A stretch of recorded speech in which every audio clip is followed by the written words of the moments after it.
mohon maaf karena ini ya hari ini ada pelepasan wisudawan, jadi nanti mungkin jam 7.40 atau 7.45 harus diakhiri. Jadi saya akan cepat saja, saya akan segera share screen.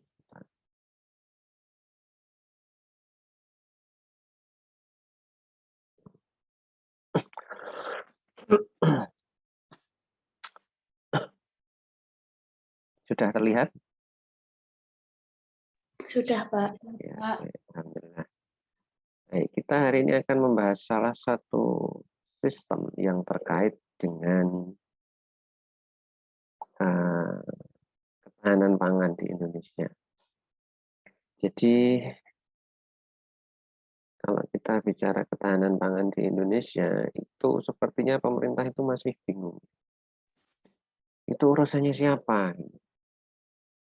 Ada yang masuk ke Kementerian Pertanian, ada yang Kementerian Perdagangan, ada yang Kementerian Kesehatan, ada yang perindustrian.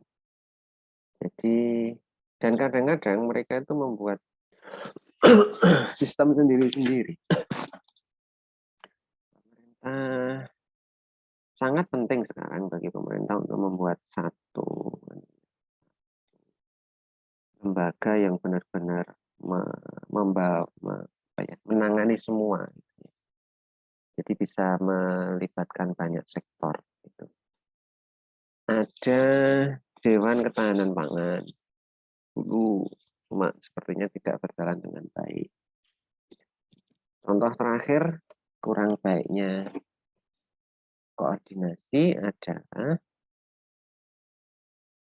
masalah ini impor beras. Jadi kan minggu kemarin itu pemerintah akan punya rencana mengimpor beras. Nanti Anda bisa cari informasinya ya di media internet itu. Apa alasannya pemerintah mengimpor beras? Padahal ini kan sudah hampir panen raya ya. Sudah hampir panen raya padi, tapi kenapa pemerintah malah siap-siap impor beras? Silahkan dikaji nanti. Kenapa kok harus impor?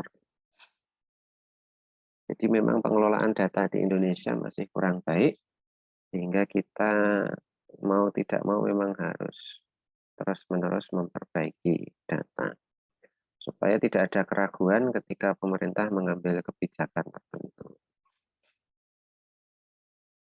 Beberapa kali kejadian Kementerian Pertanian dengan Kementerian Perdagangan itu nggak klop.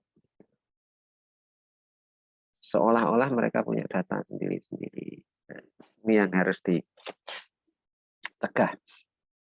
Baik, di Kementerian Pertanian itu ada sebuah sistem yang namanya sistem kewaspadaan pangan dan gizi. Nah, dalam sistem ini ada rangkaian kegiatan yang berkesinambungan, yaitu penyediaan informasi situasi pangan dan gizi, pengambilan keputusan yang terkait dengan informasi tadi, kemudian perencanaan, pengendalian program, serta tindakan yang segera dan harus tepat waktu.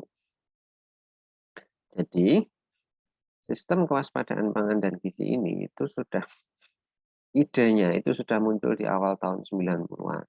Sudah lama ini. Nanti kita bahas dan kita akan paham sebenarnya sistem ini sangat penting. Baik.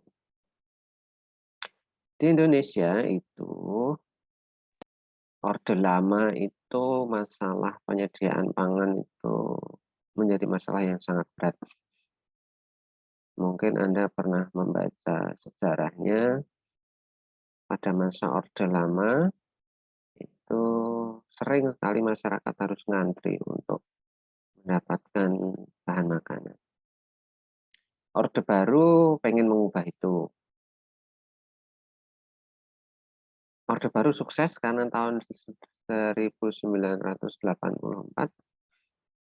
itu itu Presiden kedua kita Pak Harto itu menerima penghargaan karena Indonesia bisa mengubah dirinya dari importer beras yang sangat besar menjadi negara yang bisa swasembada beras. Jadi permasalahannya seperti itu. Sejak Orde Lama kita punya masalah besar dengan penyediaan pangan. Kemudian pemerintah mengadopsi sistem kewaspadaan pangan dan gizi. Nah, usulan proyek pengembangan SKPG itu dimulai tahun 79. Pada saat itu, dengan dukungan Cornell University Amerika Serikat,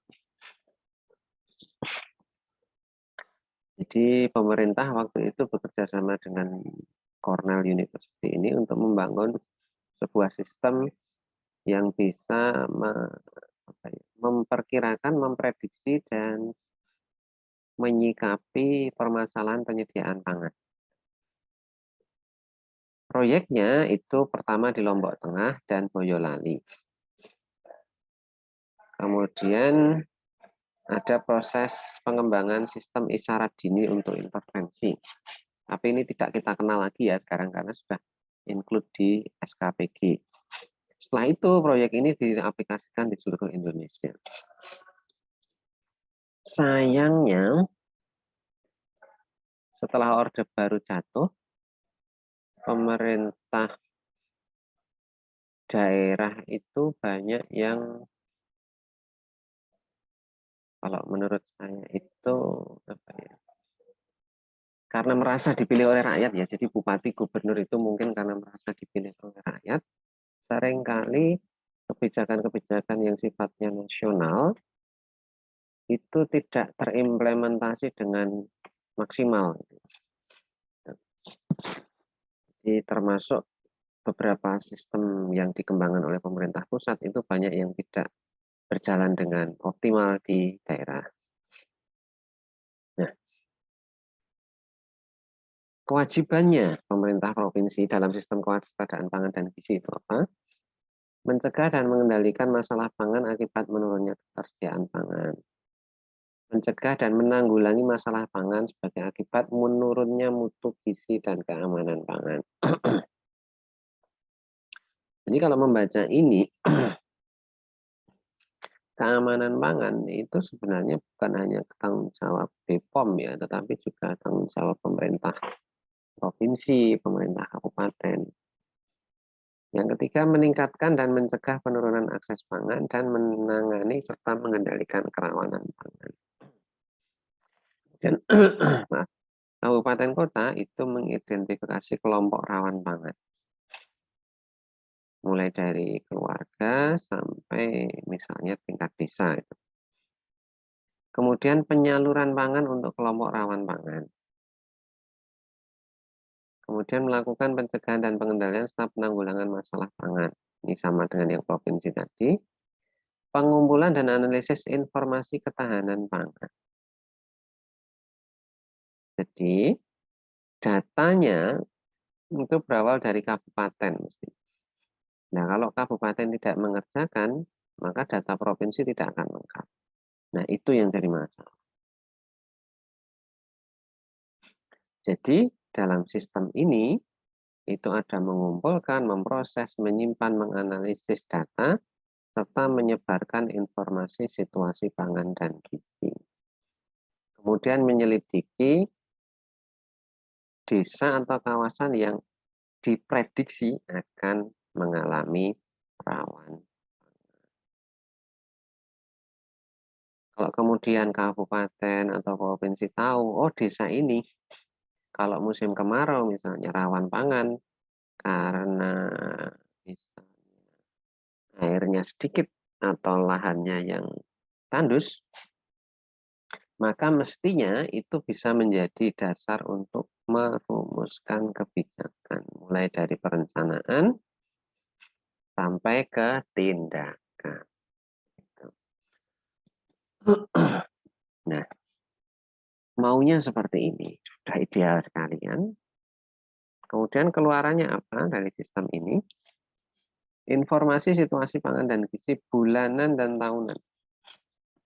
Jadi, kalau misalnya Sukoharjo punya data bulanan, maka Sukoharjo akan tahu kira-kira pada bulan apa desa X misalnya itu nanti mungkin akan mengalami rawan pangan. Misalnya dari tahun kemarin, desa X ini kalau musim kemarau itu air tanahnya berkurang drastis, petani nggak bisa menanam tanaman, berarti perlu dibantu. Nah, seperti itu. Harapannya kan seperti itu. Kemudian tersedia informasi hasil investigasi daerah atau desa yang diindikasikan rawan pangan. Kemudian ada rekomendasi kebijakan dan intervensi. Kemudian ada laporan dan rekomendasi kebijakan dan perencanaan program yang berkaitan dengan pangan dan gizi. Kalau datanya lengkap, maka pemerintah daerah itu akan punya peta. Petanya bisa dibikin tahunan, bisa dibikin bulanan. Nanti saya akan tunjukkan salah satu contoh petanya akan seperti apa. Kalau mau ideal ya memang petanya bulanan.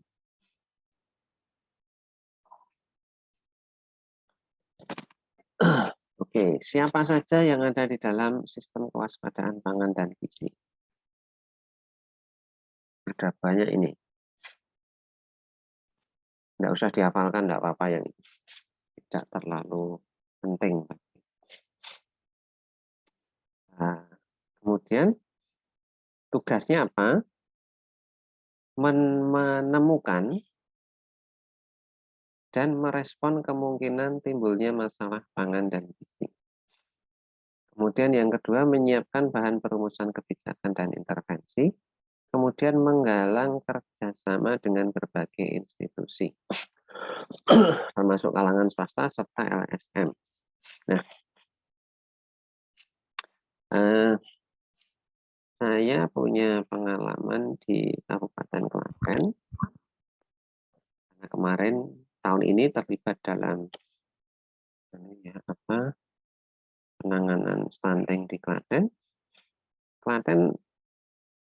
Klaten sekarang sudah mulai bagus kerjasamanya, termasuk dengan kalangan swasta serta LSM.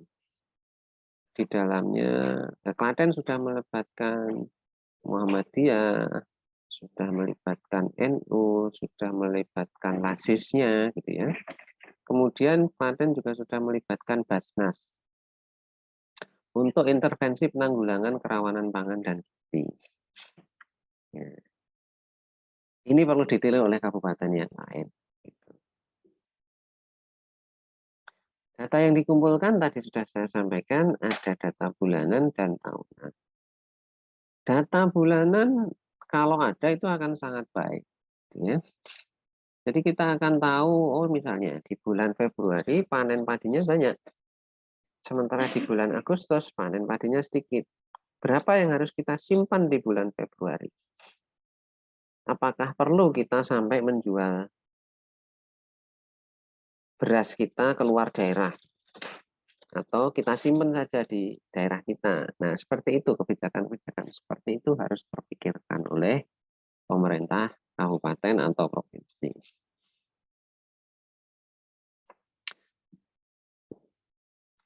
Data bulanan dikumpulkan berdasarkan 3 aspek ketahanan pangan, yaitu ketersediaan, akses, pemanfaatan, dan kondisi spesifik lokal. Misalnya, kalau kita melihat daerah seperti Gunung Kidul, ya,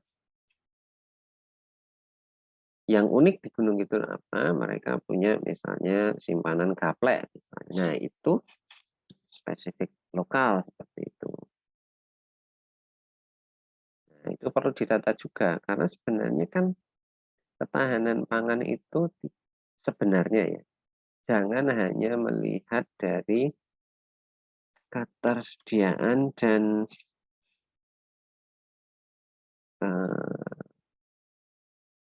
konsumsi beras. Karena sebenarnya kan kita masih bisa bertahan tanpa harus mengkonsumsi nasi gitu. Tuh. Nah, di lokal daerahnya ini itu dia punya potensi apa yang bisa kira-kira menggantikan beras ketika berasnya harganya naik misalnya.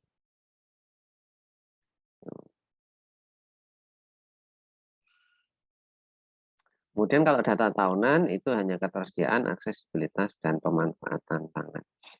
Hanya saja saya juga tidak tahu kenapa kok di data tahunan itu spesifik lokalnya tidak ada. Nah, data bulanannya seperti apa? Kita lihat di sini. Bisa jadi nanti ketika Anda sudah bekerja di pemerintah, ini kebijakan ini bisa jadi sudah berubah banyak ya. Jadi mohon bisa dimaklumi, di Indonesia itu kan sering presidennya ganti, kebijakannya ganti, menterinya ganti, kebijakannya ganti, bupatinya ganti, kebijakannya juga ganti.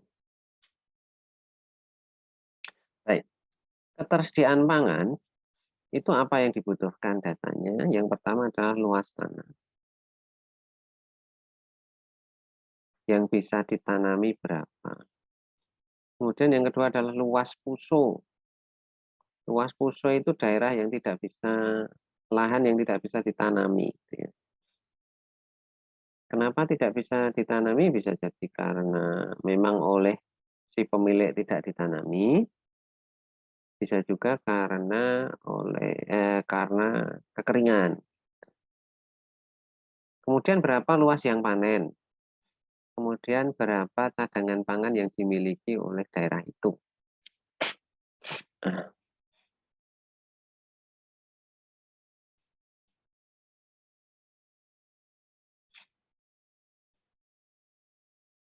Berikutnya akses terhadap pangan. Akses terhadap pangan, data yang dibutuhkan adalah harganya. Harganya berapa untuk beberapa komoditas ini. Sumber datanya ini ya, nanti Anda bisa baca. Kalau luas tanam itu Dinas Pertanian, luas puso, luas panen Dinas Pertanian, kalau cadangan pangan itu Badan Ketahanan Pangan atau Bulog. Kemudian kalau harga itu biasanya Dinas Perdagangan. Kemudian pemanfaatan pangan. Nah, ini Anda yang lebih paham ini. Jadi data dari Posyandu, data gizi buruk itu masuk ke dalam data pemanfaatan pangan.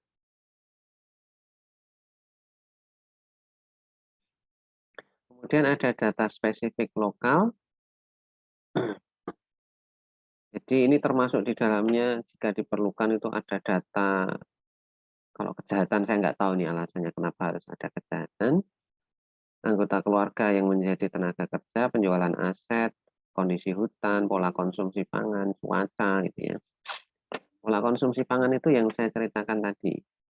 Jadi bisa jadi masyarakat Gunung Kidul ketika tidak panen beras, ya mereka mengkonsumsi gaplek dan itu hal yang biasa di sana. Tapi hal seperti itu tidak biasa dilakukan di Kartosuro, di Sukoharjo misalnya seperti itu. Baik, kemudian data pendukung ini hanya untuk mendukung saja, jadi luas tanam, luas tanah, hanya untuk melihat perkembangan area pertanian di suatu daerah dalam jangka waktu tertentu.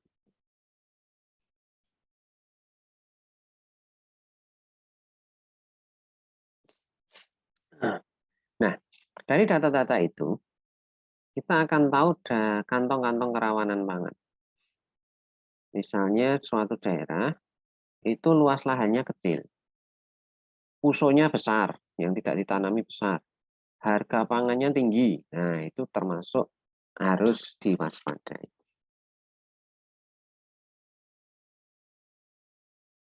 Kemudian, apa yang harus dilakukan pada daerah-daerah yang perlu diwaspadai seperti itu?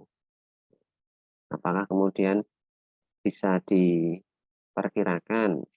Misalnya dalam 1 tahun, itu ternyata pada pada bulan Agustus itu misalnya desa A sering apa kekeringan ya. Berarti pada bulan Juli maka pemerintah kabupaten harus siap-siap tuh mengalokasikan apa cadangannya untuk dikirim ke desa A itu. Oke, jika memang diperlukan investigasi, maka bisa didatangi kemudian diselidiki sebenarnya permasalahan apa yang dihadapi dan alternatif pemecahan masalahnya. Apakah masih bisa memanfaatkan potensi lokal atau memang harus dikirim dari luar daerah.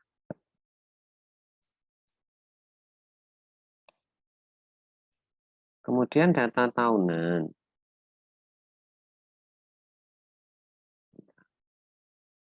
Data tahunan itu untuk kelompok ketersediaan pangan itu ada produksi berasnya setahun, jumlah penduduk di tengah tahun, kemudian cadangan pangan. Kemudian kalau aksesnya tadi, kalau di atas tadi kan aksesnya harga komoditas ya. Kalau data tahunan itu yang dibutuhkan tidak hanya harga, tapi juga kondisi keluarga, ada sejahtera, prasejahtera, dulu sempat kita bahas kan. Kemudian ada indeks pembangunan manusia dan nilai tukar petani.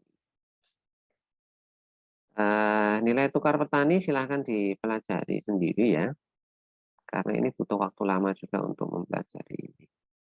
Kemudian untuk pemanfaatan pangan, itu kita bisa melihat jumlah balita, balita gizi buruk, gizi kurang, seperti itu. Nah, kita itu memang kalau di Indonesia itu data yang kita miliki memang lebih banyak fokusnya ke bayi balita ya. Mungkin suatu ketika perlu kita ubah paradigmanya. Karena sebenarnya pengukuran pemanfaatan pangan itu tidak tepat juga kalau hanya mempertimbangkan balita. Karena sebenarnya kan anak-anak juga perlu diukur, remaja juga perlu diukur, ibu, bapak, orang tua itu juga perlu diukur. Nah ini yang jadi masalah kita nih. Data kita itu fokusnya di balita.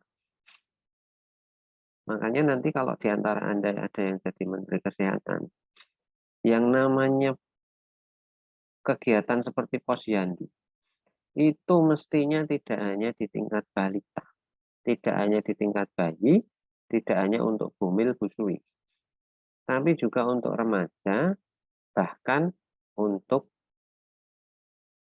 pekerja. Selama ini kan yang ada balik posyandu balita, ya kan, ibu sama lansia kan, pekerja kan enggak kan. Padahal untuk mengatasi permasalahan, banyak permasalahan yang bisa diatasi dengan meningkatkan penghasilan.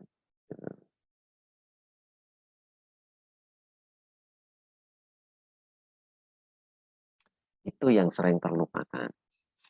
Makanya nanti kalau Anda yang ada yang jadi Menteri Pertanian diingat-ingat itu. Penting sekali bagi kita untuk membuat pos pelayanan bagi pekerja. Baik, setelah itu kita bisa membuat petanya. Bisa dibuat peta bulanan, bisa dibuat peta tahunan. Mirip-mirip dengan peta yang kemarin itu. Nah, ini contohnya. Tapi ini peta-peta lama ya. Peta yang sudah lama. Jadi seperti itu. Jadi jangan bingung ya, jangan heran. Di Indonesia itu banyak sekali kebijakan yang tumpang tindih. Contohnya kemarin, dalam minggu yang sama, itu keluarga saya didatangi oleh dua petugas, kalau kita nyebutnya sensus ya. Jadi ada pendataan keluarga, kemudian ada sensus apa itu, saya lupa. Yang ditanyakan banyak yang sama. Kan eman-eman. Kan mending dijadikan satu kegiatan. Nah itu contoh eh, kita salah satu contoh kegiatan di Indonesia itu banyak yang tumpang tindih. Dan ini sebenarnya perlu dihilangkan, perlu dihilangkan.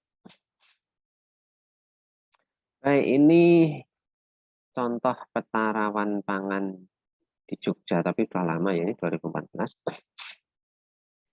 Dan lucunya, ya bukan lucunya ya, kampung halaman saya itu yang merah ini, yang merah yang di tengah-tengah ini. Ini desa tempat saya dibesarkan ini. Satu-satunya desa di tengah-tengah Jogja, yang lain hijau, yang ini merah. Itu desa saya. Jadi memang anu ya, karena apa ya, banyak lahan pertanian yang kemudian hilang jadi pemukiman, jadi universitas, jadi gudang kayak gitu, sehingga banyak pergeseran. Kemudian ya tidak seperti dulu ya, ketika saya kecil nyari sawah masih mudah, sekarang sudah nggak ada di desa saya itu sawah. Ya kalau dilihat ya sedih juga ini tahun 2014. Sayangnya saya belum bisa mendapatkan data yang baru. Jadi sepertinya banyak daerah itu yang tidak kemudian membuat peta ini ya, peta berdasarkan SKPG ini, yang permintaannya dari Kementerian Pertanian. Baik, itu yang bisa saya sampaikan. Nah, kalau ada yang ditanyakan, silakan ditanyakan. Ada beberapa hal yang perlu diingat ya. Satu, koordinasi terkait ketahanan pangan di Indonesia itu masih sangat perlu ditingkatkan. Jangan sampai ada yang tumpang tindih. Kemudian yang kedua, masih banyak data yang berbeda antar instansi. Itu juga mestinya bisa dituntaskan. Alhamdulillah sekarang kan pemerintah sudah mulai berpikir itu ya, menyatukan data. Tapi sepertinya kok BPS belum sanggup untuk kemudian menyatukan data semuanya. Kemudian yang ketiga, sangat penting bagi kita untuk melengkapi sebenarnya data yang kita miliki itu realnya seperti apa.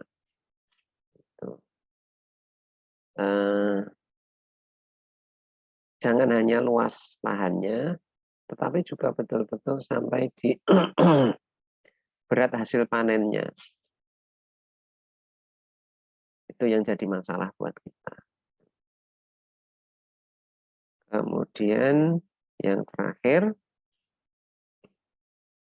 yang perlu diperhatikan itu sebenarnya bukan hanya ibu menyusui, ibu hamil, ibu menyusui, balita, lansia, tapi pekerja, remaja, itu juga perlu diperhatikan oleh pemerintah. Selama ini memang pemerintah bukan terlalu ya, memang pemerintah sepertinya baru berfokus pada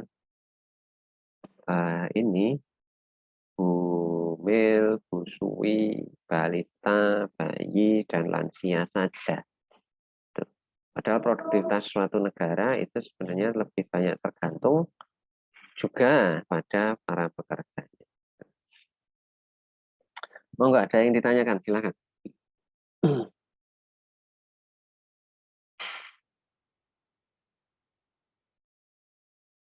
Tidak ada.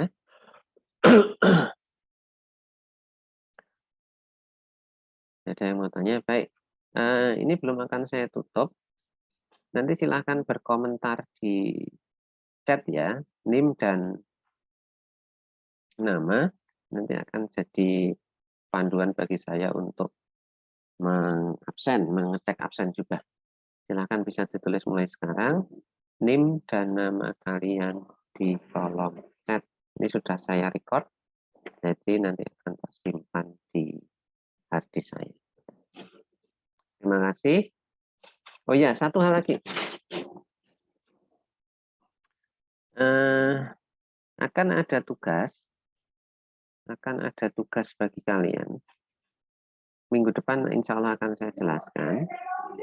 Tapi tugasnya itu terkait dengan yang tadi saya sampaikan tadi. Nanti Anda silakan mencari informasi tahun 2021 ini, data di koran, data di media massa itu ya. Nanti Anda silahkan membuat tulisan tentang apakah betul Indonesia perlu mengimpor beras di awal tahun 2022. Itu yang perlu Anda cari, apakah betul Indonesia perlu mengimpor beras. Anda perlu melihat data tahun 2021 kan, sebenarnya kita bisa mencukupi tidak kebutuhan beras kita. Kalau memang sebenarnya cukup, tapi kita memaksakan impor, ya tentu itu merugikan petani. Kalau memang produksinya kurang dan kita ngimpor, mungkin itu kebijakan yang tepat untuk saat ini. Nah, silahkan dicari dulu informasinya. Cari di media massa yang terpercaya ya, jangan hanya tulisan pendapat di media sosial, tapi cari informasi yang terpercaya dari pemerintah, dari koran-koran seperti Kompas, Republika, bisnis.com itu silakan Anda cari. Kemudian nanti Anda akan bisa menyimpulkan itu tadi. Sebenarnya Indonesia itu nggak perlu ngimpor, produksinya sekian. Atau bisa juga memang Indonesia perlu ngimpor, karena nanti akan ada prediksi permasalahan seperti ini, seperti ini, seperti ini. Nah, silakan dipersiapkan. Pekan depan akan saya jelaskan formatnya. Kemudian dikumpulkannya nanti di hari ketika ujian akhir ekonomi pangan. Tuh. Silakan bersiap-siap. Terima kasih. Ada yang mau ditanyakan? Silakan. Belum kita tutup. Ya, kalau tidak ada kita tutup. Alhamdulillahirrahmanirrahim. Assalamualaikum warahmatullahi wabarakatuh. Waalaikumsalam warahmatullahi wabarakatuh. Terima kasih, Pak. Waalaikumsalam warahmatullahi wabarakatuh. Yang belum absen itu silakan nulis NIM sama nama di kolom chatnya.